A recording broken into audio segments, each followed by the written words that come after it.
అనేక మంది రాష్ట్రంలో సుమారు 15 లక్షల మంది ఆటో కార్మికులు జీవనం కొనసాగిస్తున్నారు. ఈ నూతన ప్రభుత్వం మహాలక్ష్మి పథకం ప్రవేశపెట్టడం ద్వారా ఇప్పుడు వారి బతుకులు ఆగమైపోయినాయి. ఇప్పుడు మాకున్న బాధక సాధకాలు విపరీతంగా మాకు ఆటో ఈఎంఐలు కానీ, ఇప్పుడు పెరిగిన నిత్యావసర ధరలు కానీ మేము వెళ్ళదీసుకోలేకపోతున్నాము. అలాగే మాకు రోజు కైకిలు కూడా గిట్టడం లేదు.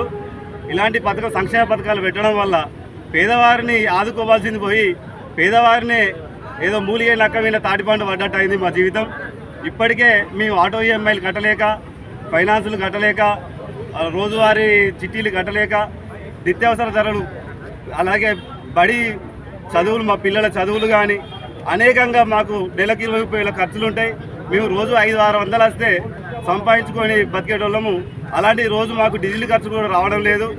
ఇలాంటి సంక్షేమ పథకాలు పెట్టాం. సంక్షేమ పథకాలు మంచి అయినా కూడా పేదవాడికి అభివృద్ధి చేసే విధంగా ఉండాలి. కానీ ఇలాంటి సంక్షేమ పథకాలు పెట్టి మమ్మల్ని మా నడ్డి విరిచే ప్రయత్నంగా ఉన్నాయి ఇవన్నీ.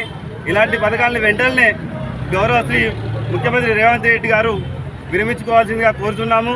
అలాగే ఇవే కనుక మీరు కొనసాగించాలనుకుంటే మాకు వెంటనే ఉపాధి కల్పించే దిశగా మీరు చర్యలు తీసుకోవాలని కోరుతున్నాము.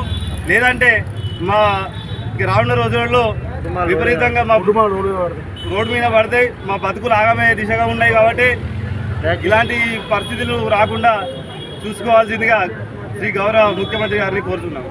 ఇప్పుడు ర్యాలీ తీస్తున్నారు కదా, ఎక్కడి నుంచి ఎక్కడి వరకు తీస్తున్నారు? అంబేద్కర్ చౌక్ నుంచి వెళ్ళి ర్యాలీ మహాత్మా గాంధీ నుంచి అంబేద్కర్ చౌక్ వరకు, మండల ఆఫీస్ వరకు, ఎంఆర్ ఆఫీస్ వరకు. ఓకే, ఒకవేళ ఇప్పుడు ఉచిత పథక బస్సును కనుక వాళ్ళు రద్దు చేయకుండా కొనసాగిస్తే మీరు భవిష్యత్తు కార్యాచరణ రోడ్డు మీదకి ఎక్కే పరిస్థితి. ఇప్పుడు మా బతుకులు మారలేవు. ఎందుకంటే మాకు ఈఎంఐలు ఉన్నాయి. ఆటోలు మేము అన్ని ఫైనాన్స్ లో లేకపోతారు. వాటిని కాలబెట్టడం తప్ప మాకు శరణ్యం ఏం లేదు. ఇక చచ్చిపోవడే, ఆత్మహత్యలు, రైతుల ఆత్మహత్యలు ఉండే ఈనాడు అనేక మంది తెలంగాణ రాష్ట్రంలో సుమారు 10 నుంచి 15 లక్షల మంది జీవనం కొనసాగిస్తున్నారు. ఇలాంటి వారితో మనం ఆటలాడుకోవడం కరెక్ట్ కాదు. కాబట్టి మీకు ప్రభుత్వాన్ని దయచేసి కోరుతున్నా, ఇలాంటి చర్యలను వెంటనే విరమించుకోవాల్సిందిగా కోరుతున్నా.